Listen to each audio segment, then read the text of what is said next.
Hey, it's Sela Social Studies. Hey guys, welcome back to Sela Social Studies. Alright, so we've covered so far what the Progressive Era was. We covered so far the presidents of the Progressive Era, the big Progressive Era, the push of the early 1900s. And we've also covered the muckrakers, the journalists who really fought to make things better for Americans.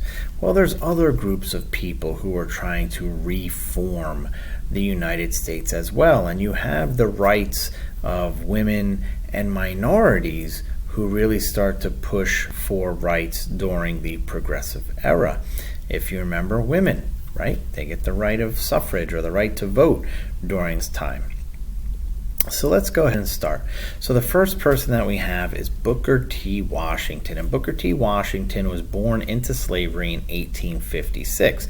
And he had experienced racism his whole life. When he was emancipated or freed after the Civil War, he became one of the few African Americans to actually complete school, and then whereupon he became a teacher. And Booker T. Washington was a very prominent African American leader who fought for the rights of black Americans. Now, Booker T. Washington, he believed in practical education. He believed in, not getting like liberal arts degrees, getting viable skills, trade skills to be able to make progress. Washington established the Tuskegee Institute in Alabama at the age of 25.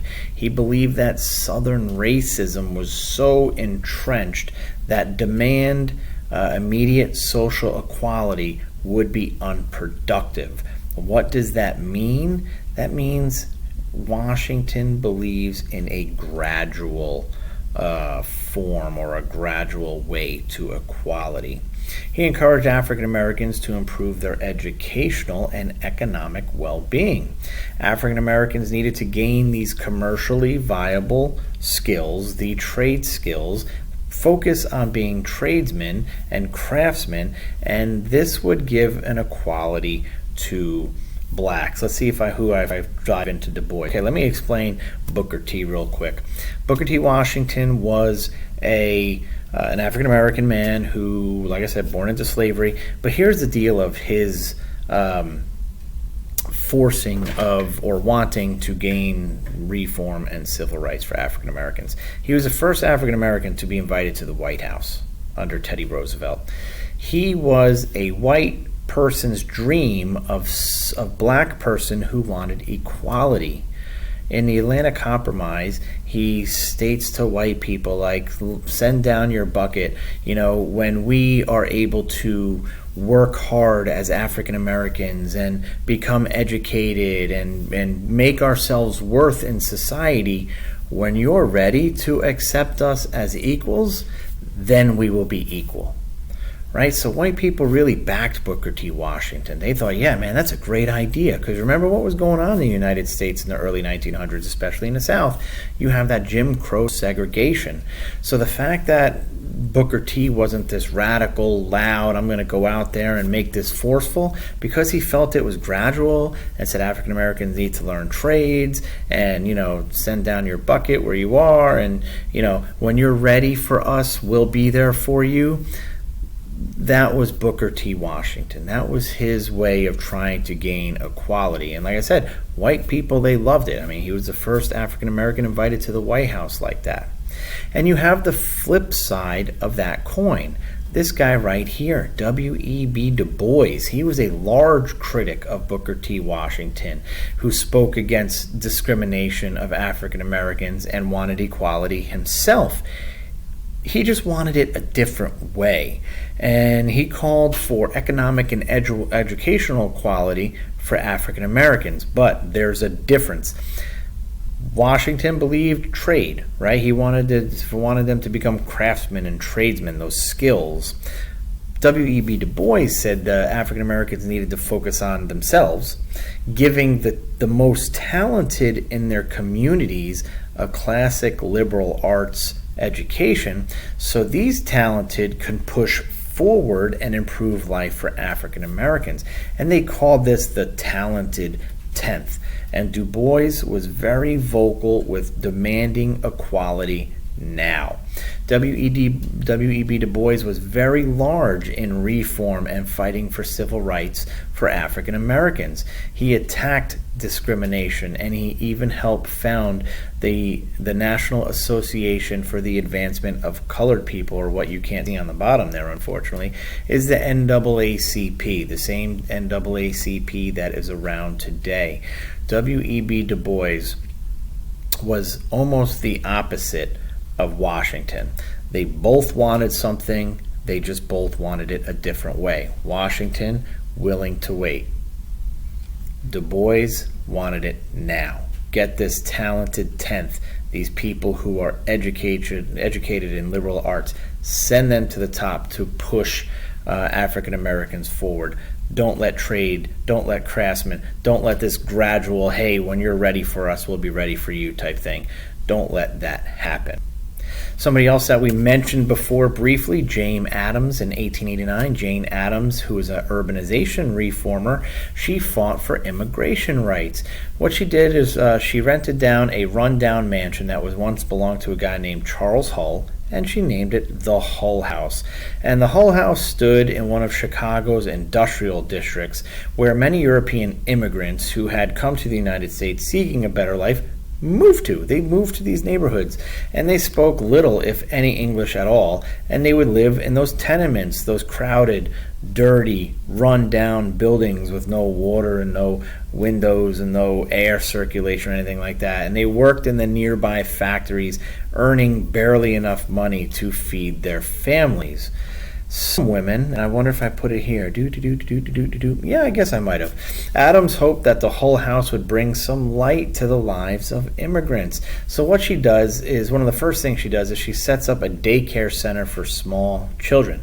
These mothers who worked all day in these factories and had no way to care for their little children, what they would do is they would tie their little children up to a table leg and leave them in the tenement all day while they went off to work. Older children, well, they would just roam the streets, and they would, enter into gangs and get in trouble and get thrown in jail. Think about the time that we're talking about here.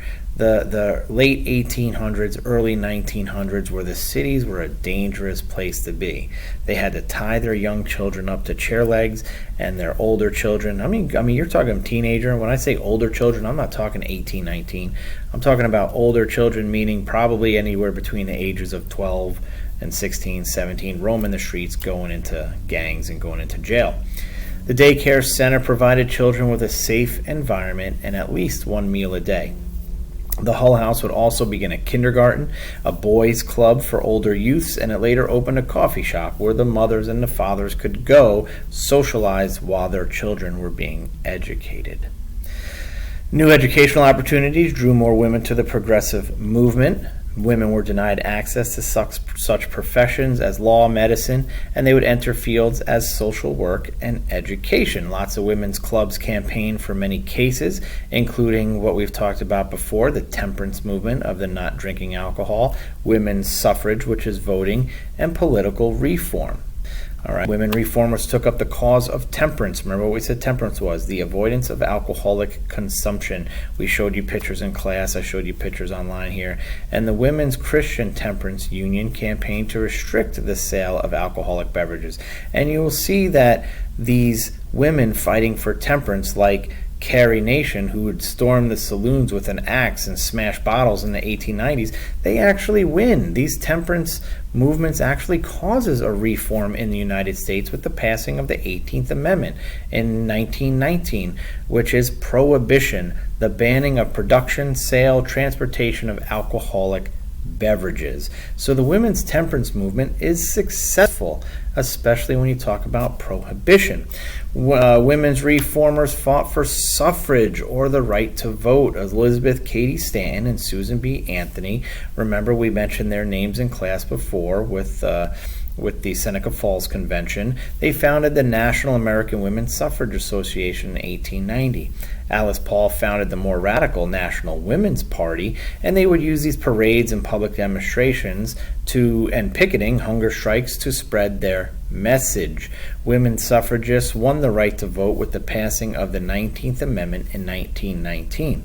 So what you have here is women pushing for their rights too. Temperance wasn't necessarily a right or an equal right, but it was helping them because it was making sure that their husbands weren't going to go out and get drunk, spend all their money, or come home and hit the kids or anything like that. And they won the right to vote. They fought and fought for the right to vote.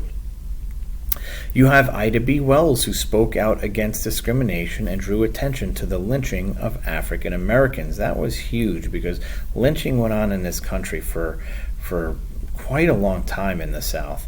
And the National Urban League, founded in 1911, helped African Americans move from the South to find jobs and housing.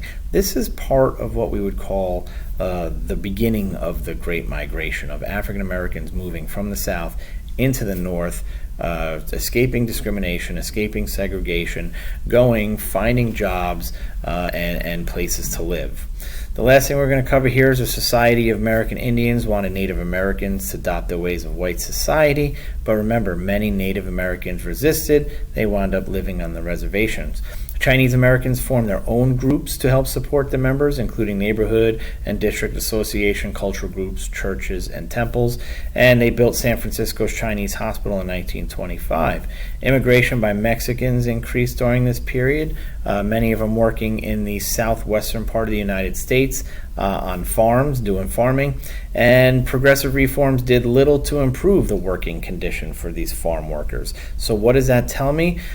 Progressive reform really did the most in urban areas. That's what it was all about.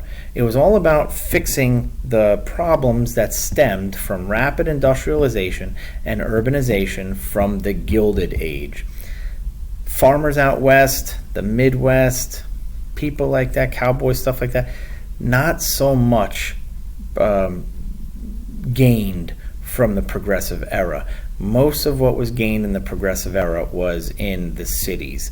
It was fixing the problems of the Gilded Age, that rapid industrialization, that rapid urbanization, fixing the slums, the buildings, the jobs, the safety, everything like that for Americans.